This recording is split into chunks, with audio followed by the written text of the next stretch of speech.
All right, hey, this is Joshua Baxter with Auction Soft, and we're going to watch a little video here. This is the Sims family auction out of Arkansas, and they are clerking this sale. And I've got this tab open here, which is actually what the public sees, and I'm just following along. But this is what the clerk is using, and you can't see her mouse, but you can kind of follow along and see the buttons will get pushed and so on and so forth. But they called and asked me a question, and I just want to kind of go over it and give a tip here. So let's watch along and see how it goes. We're back in Marshall.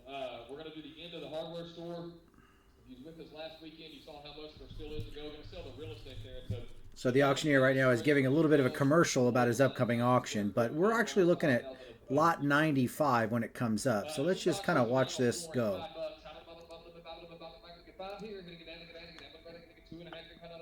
They've got 250 from an online bidder, and they're asking for $5. It's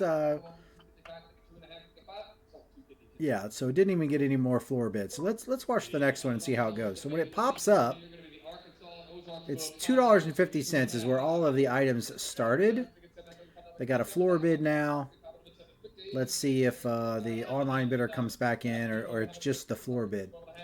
So you're seeing this here on the leaderboard. The people at home see it here as well. They can follow along. Fair warning. Okay, so let's stop this here. The first bid was $2.50, and then it jumped to 8 and 8. I'm not really sure how Auction Soft let that happen. I feel like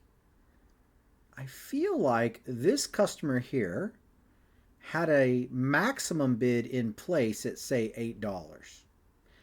$8. Maybe. And then this person put in another bid at $8, which is a max. Well, when those two things match, the first person with that in place gets priority, and the other one gets a strike through. And then they have to, bid again. But I feel like it is a weird combination of the fact that they possibly both put in a max bid, and that bid was at a different increment than this bid. And it did not trigger the change of increment, or actually, in the process of both of them being max bids, the calculation somehow got off. And then the auctioneer, if we follow along,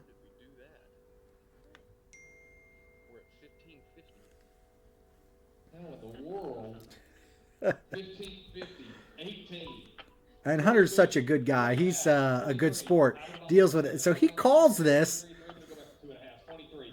He calls this at $2.50 increments. And man, he's a trooper. Gets right through it. I think he's part AI, the way he's just doing this on the fly like this. But anyway, so let's talk about how this could have gone different. So the last bidder was a floor bid. And I feel like these people were bidding live from home because of the way it came in at the last minute. If it's a max bid that comes in, and let's watch this again. But if it is a max bid that comes in, the bidding is almost instant. And it would not be sitting here at $15.50. So that person just placed the bid because they were out. They clicked the button. So then the floor bidder was entered because the clerk clicked this, and every time she clicks it, it adds a floor bid. However, when Hunter started this here at $15.50, okay, what he should have done, which maybe to make his life easier, and because he's in charge, the auctioneer takes precedent over everything else. What I would have done, I think, if I was him, and just say, hey, I've got $15.50. Oops, I went too far. I've got $15.50.